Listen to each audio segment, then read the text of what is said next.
حضور کی تو نواسی ضد کرتی ہیں. سب سے بڑی نواسی صحیح بخاری میں موجود ہے، حضرت زینب کی بیٹی. نبی پاک نماز کے لیے جا رہے، کہتے میں نے بھی جانا ہے. حضور نماز کے لیے آتے تو بچی کو اٹھا کے ساتھ لے آتے. صحابہ فرماتے ہیں نبی پاک قیام میں ہیں تو بچی یہاں ہے. حضور رکوع سجدے میں جاتے تو بچی کو قریب کھڑا کر لیتے. اور پھر پیار بیٹیوں سے تو حضور نے کیا ہی. شہزادیاں چاروں جب آتی حضور اٹھ کے کھڑے ہوتے. سیدہ پاک کے بارے میں فرمایا سب سے چھوٹی بیٹی کے بارے میں کہ فاطمہ تو میرے جگر کا ٹکڑا ہے. لیکن یہاں بات ختم نہیں ہوئی. نواسوں اور نواسیوں سے پیار. میں نمازی ہوں جی، بچے کو لے جاؤ. میرے رسول پاک پر بچے پیشاب کر دیتے، حضور پانی بہا دیتے. تو میں پھر کیا ہو گیا ہے؟ میں نے بہت بڑی بات کر دی ہے اگر آپ کی سمجھ میں آئے تو.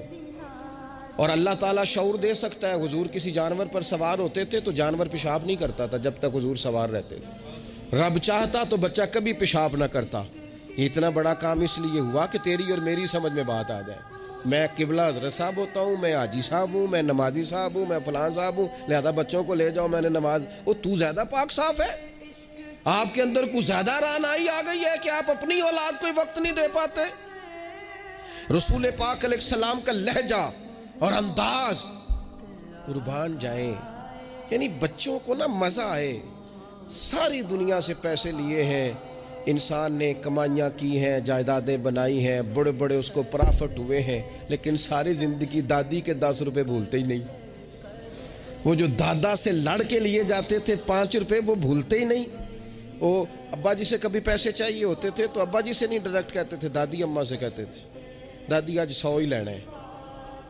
تو دادی کے پاس بیٹھے ہوتے تو ابا جی کو بلا کے دادی اماں کہتی روپیہ 500 دینا مینو چاہیے.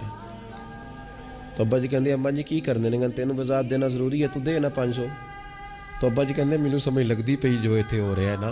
اب وہ ذائقہ ساری زندگی بھولا، اس کی لطافت نہیں گئی، اس کا غسل نہیں گیا. وہ 100 روپیہ نہیں تھا، وہ کروڑوں روپے تھے. اس لیے کہ جس چاشنی سے وہ ملے نا، جس درد سے. وہ اماں سے پیسے لیتے وقت تو یوں لگتا ہے کہ بندہ دنیا کے سب سے بڑے خزانے کے سامنے کھڑا ہے. اس لطف کو دوبالا کرے زندگی میں. یہ ہمارا کلچر نہیں، یہ ہمارا حسن ہے، یہ ہماری تہذیب ہے. نبی پاک علیہ الصلوۃ والسلام کی نواسی جناب امامہ بنت زینب رضی اللہ تعالی عنہما، ایک ہار آیا حضور کے پاس تحفے میں. تو حضور نے فرمایا میں نے اس کو دینا جو مجھے سب سے زیادہ پیارا ہے. ازواج مطہرات کہتے ہیں دوڑ لگ گئی تھی. حفصہ کو ملے گا، میمونہ کو ملے گا، ام حبیبہ کو ملے گا. سیدہ عائشہ صدیقہ کہتی ہیں میرے دل میں بڑی بات تھی کہ اگر کسی اور کو مل گیا نا تو میں تو سمجھتی ہوں کریم سب سے زیادہ محبت ہی مجھ سے کرتے ہیں. کہتے ہیں یہ بات چل رہی تھی اور وہ جو تھوڑی دیر کے لیے وہ انتظار تھا کہ کس کو ملے گا، تو وہ انتظار بڑا حسین بڑا خوبصورت تھا، اس میں بڑی رعنائی تھی. لیکن قربان جائیں نبی کریم نے فرمایا میں تو اپنی بڑی نواسی جناب زینب کی بیٹی امامہ کو دوں گا. اور حضور نے وہ ہار لا کے انہیں اپنے دستے مبارک سے پہنایا. اور میں کتنا پیارا لگ رہا ہے میری بیٹی کو.